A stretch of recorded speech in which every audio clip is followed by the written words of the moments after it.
Halo teman-teman, perkenalkan nama saya Karunia Angel Febiola Sitanggang dengan NIM 21-2019-244 dari Prodi Manajemen. Saya akan membahas tentang komunikasi lintas budaya. Pengertian dari komunikasi lintas budaya yaitu komunikasi bisnis internasional merupakan proses pengiriman dan penerimaan pesan antara orang-orang yang berbeda latar belakang budayanya, sehingga dapat mengarah kepada perbedaan dalam menafsirkan tanda-tanda verbal dan nonverbal. Dalam konteks budaya, memiliki perbedaan budaya yang dapat menjadi suatu hambatan dalam berkomunikasi yang sulit diatasi. Perbedaan budaya dapat dilihat dari konteks budaya, perbedaan aspek legal dan etika, perbedaan sosial, dan perbedaan tanda-tanda nonverbal. Yang pertama, konteks budaya. Konteks budaya merujuk pada pola petunjuk fisik, stimulus, lingkungan, dan pemahaman tersirat yang menyampaikan arti antara dua orang dalam budaya yang sama. Dari budaya satu ke budaya lain, orang-orang menyampaikan arti kontekstual secara berbeda. Konteks budaya di dunia terbagi menjadi dua jenis budaya. Yang pertama, high context culture, dan yang kedua, low context culture. Yang pertama, high context culture, yang diartikan sebagai masyarakat yang cenderung menganut budaya kolektif yang cenderung menyampaikan pesan secara berbelit-belit dengan banyak menggunakan kalimat-kalimat kiasan, simbol, dan kata-kata halus yang dirumuskan sebagai high context. Nah, contoh negara yang memiliki jenis budaya high context culture itu ada Jepang, China, Arab Saudi, Prancis, dan Italia. Masih ada yang lainnya. Nah, yang kedua ada low context culture. Dapat diartikan masyarakat yang menyampaikan pesan tanpa banyak basa-basi. Mereka menyampaikan lewat arti yang sesungguhnya tanpa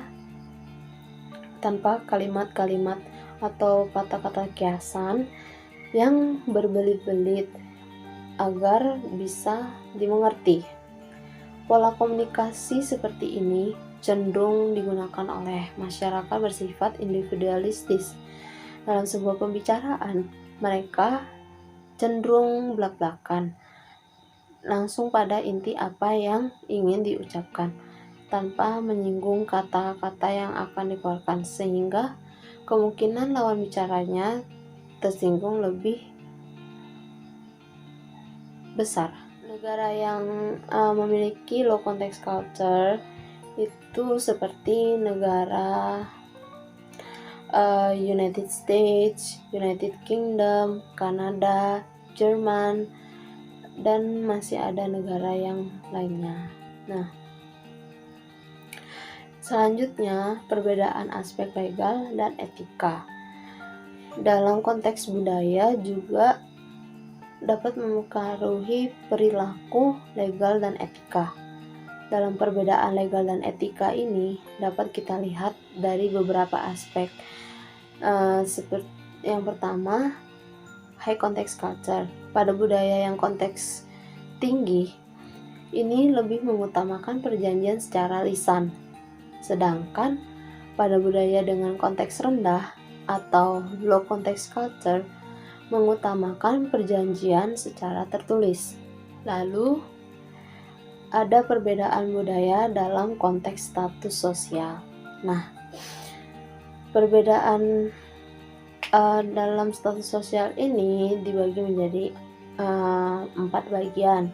Yang pertama, saya akan menjelaskan konsep terhadap materi. Dalam konteks budaya rendah atau low context culture, berorientasi pada tujuan dan kenyamanan materi diperoleh dari usaha individu. Nah, sedangkan konteks budaya tinggi atau high context culture mendapatkan pekerjaan lebih penting dibandingkan bekerja secara efisien. Yang kedua, ada konsep peran dan status, di mana konteks budaya rendah atau low context culture mereka dapat menyapa tanpa mengutamakan suatu gelar seperti bapak, ibu, miss, mister. Nah, sedangkan konteks budaya tinggi atau high context culture mereka menyapa perilaku bisnis atau atasan dengan gelar yang status sosial karena sangat penting.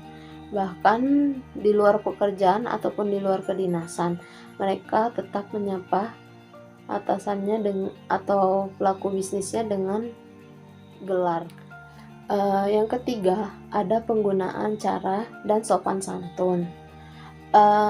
Dalam konteks budaya rendah atau low context culture, memberikan hadiah kepada istri, teman, ataupun kerabat dianggap sopan dan biasa saja.